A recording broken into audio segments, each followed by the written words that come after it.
क्या हुआ था आसनसोल के रघुनाथ वाटी में। आखिर क्या हुआ था आसनसोल के रघुनाथ वाटी में। आज से 500 साल पहले रघुनाथ वाटी में ऐसा क्या हुआ था जो हमें खींच ले आई आसनसोल के रघुनाथ वाटी। ये जानने के लिए जैसे ही हम पश्चिम बंगाल और झारखंड के बॉर्डर से होते हुए आसनसोल के रघुनाथ वाटी में पहुंचते हैं, रास्ते के दौरान कई तरह के सवाल मन में उधड़ घूम चल रहे थे।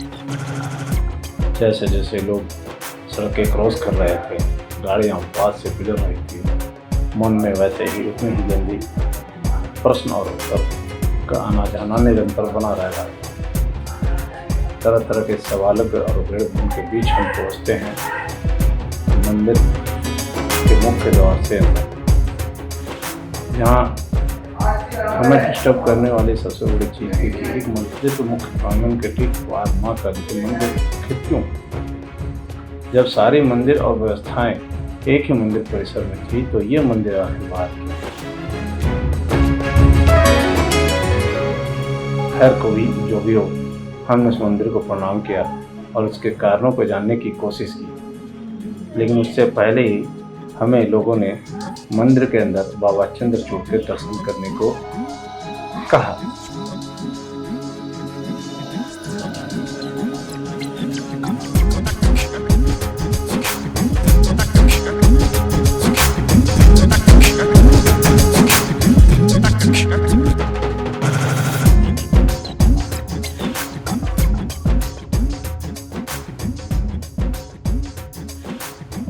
जैसे हम मंदिर के बाबा चंद्रचूड़ मंदिर की ओर बढ़ते हैं, हमें मुख्य द्वार पर नरसिंह देव मिलते हैं जो भक्तों। जी हाँ, मैं उसी नरसिंह देव की बात कर रहा हूँ जिन्होंने भक्त प्रहलाद की रक्षा के लिए उसके पिता हिरण्यकश्यप की हत्या कर दी, बद्ध कर दिया था। और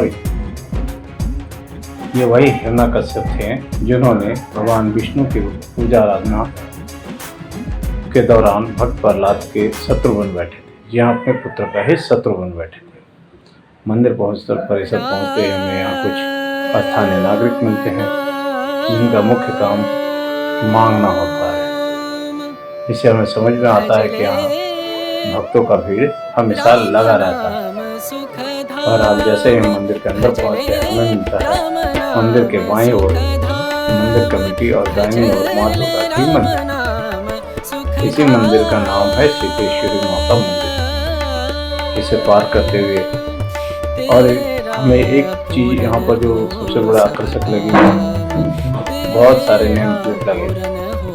ये नेम प्लेट काफ़ी दूर दूर के लोगों के थे और ये नेम प्लेट सैकड़ों की संख्या में, यानी जिनकी मन्नतें पूरी हुई उन्होंने यहाँ नेम प्लेट लगा। उसके बाद हम मंदिर परिसर के अंदर जाते हैं, जहाँ हमें लगभग सारे देवी देवताओं की मूर्तियां मिलती हैं।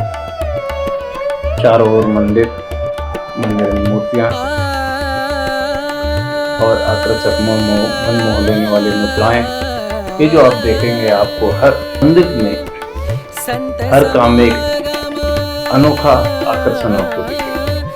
मंदिर आते ही आपको लगेगा कि ये ब्रह्मांड के एक ऐसे जगह में पहुंच चुके हैं जहाँ तमाम तरह की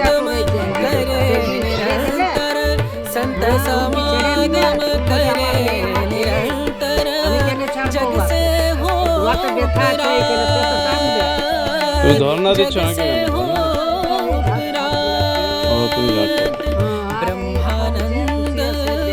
আমাকে তুমি ভালো করে।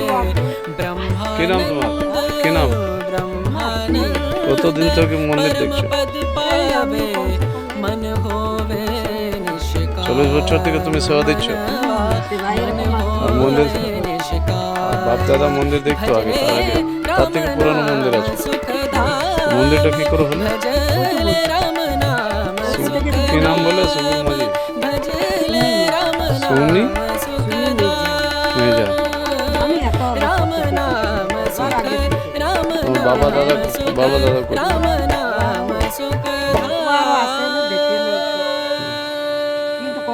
मेजा नाम की इस महिला ने बताया दिनों से सालों से यहाँ पर भगवान का सेवा करती मंदिर में रहती है। इसके बालों की लट बता रही है कि इसने भक्ति में अपना संपूर्ण जीवन समर्पित कर दिया है। इसने बताया इसके माता पिता भी प्रभु की सेवा किया करते थे। इनका कहना है कि जिस तरह कोई माँ बाप भाई बहन अपने बच्चों को नहीं छोड़ता, वैसे ही महादेव भी उनको नहीं छोड़ेंगे। अगर उसने उन्हें छोड़ने की कोशिश की, सुमी मेजा कहती हैं कि अगर सुमी मेजा ने महादेव को छोड़ने की कोशिश की तो भी महादेव उसे नहीं छोड़ेंगे। इतना अटूट अपूर्ण विश्वास और मजबूत रिश्ता है उनका। वाकई में ऐसे ही कहानियां बहुत कम देखने सुनने को मिलती है। এখন কি খাও? ভাত রুটি না? তেল না, সাবান না, চিরুনি না, মানে অন খাও না, শুধু ফলাহারি আছো। কাপড়গুলো পর্যন্ত সাবান দিয়ে কাচতে পারি, খালি জল কাচা।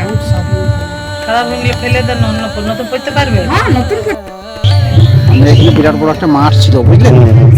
এই বিড়ি কলাই বলছিল, এই বিড়ি কলাই আছে হাল চালাই তো, চন্দা বাহারি হলে নাম আছে চন্দা বাহারি, ও হাল চালাচ্ছে, হালে লাগিয়ে দিয়েছে মাথাটাতে 3 মাসে বাবা চালানো, বাবা সুগার মাথা 3 মাসে রক্ত বেরোচ্ছে। তখন থেকে উৎপত্তি হয়েছে, কি বেড়ে রক্ত বেরিয়েছে, তখন থেকে বাবা আদেশ করলো পূজা করলো। সেই টাইম থেকে পুজো হচ্ছে না? বহুদিন, মানে মোটামুটি কতদিন হবে? তাও আমরা তো বলতে পারবো না, আমাদের দাদুকে তেমন ছিল, আমাদের দাদুর আগে তাও 300-400 বছর হবে। 300-400 বছর থেকে আগে পুজো হচ্ছে। মানে এখানে চাষ ছিল, চাষ করতে চাষের এটা মাঠ ছিল, বিড়ি বাগান। ওদের চান্দা বাউরি বলে কেউ ছিল, চন্দ্রনাথ, হ্যাঁ চন্দ্রনাথ বাউরি। পুরুষ ছিল, মহিলা ছিল? পুরুষ পুরুষ পুরুষ, হাল বাজে, হ্যাঁ, হাল চালাচ্ছিল। মেশিন ছিল না, হাল বাবাকে লেগেছে, ওখান থেকে রক্ত যখন দেখেছে তখন जिनकी मन्नतें पूरी हो जाती है, इन्होंने यहाँ क्या क्या कराम करा। ऐसे ही जब हमने एक अन्य व्यक्ति से बात किया, स्थानीय नागरिक से बात किया, तो देखिए वो इस मंदिर के विषय में क्या कहते हैं। उन्होंने कहा, चंद्रनाथ बावरी की कहानी सुनाई कि कैसे भगवान शंकर ने उन्हें खेती के दौरान, जब वो हल चला रहे थे, चंद्रनाथ बावरी जब खेती के दौरान हल चला रहा था तो उनके हल से भगवान शंकर के जो शिवलिंग थी मिट्टी के नीचे, उसमें चोट लगता है और उसे अच्छे खासी मात्रा में रक्त निकलता है, जिससे रक्त को देखकर पहले तो चंद्रनाथ बावरी डर जाते हैं, लेकिन फिर किसी को कुछ कहते नहीं, घर जाके सो जाते हैं। तब रात में बाबा भोलेनाथ उनको दर्शन देते हैं और कहते हैं कि मैं यही हूँ, मुझे निकालो और मेरी पूजा अर्चना सेवा करो। तब जाकर चंद्रनाथ बावरी उन्हें निकालते हैं। आगे की कहानी यहाँ पर कुछ देख सकते हैं, यहाँ के स्थानीय नागरिकों द्वारा आपको सुनाते हैं।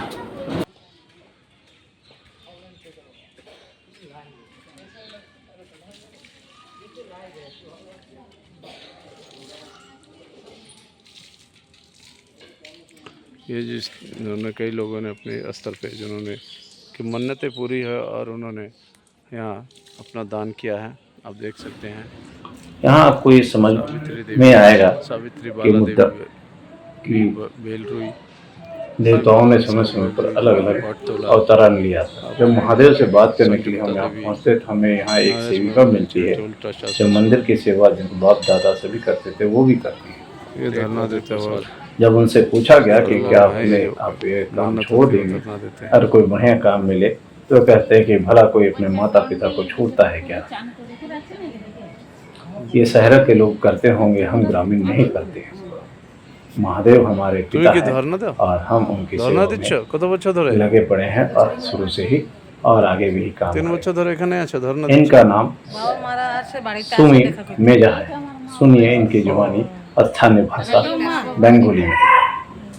তুমিও ধর্ণা দিচ্ছ? কোথায় থেকে? সালামপুর, এই রূপনারায়ণপুর সালামপুর। কত বছর থেকে? 3 বছর। 3 বছর। তো মন্নত পুরা হয়েছে বাবার সঙ্গে দেখে? না না, বাবা যখন মানে দেয়নি স্বপ্ন দেয় না, বিশ্বাস আছে তো তোমার বাবা, একদম। যাকে যতদিন ওর কর্ম করাবে ততদিনেই করাবে। তারপরে যখন ওর ইচ্ছা হবে যে আমরা তুই ভাত খা, চাউল খা,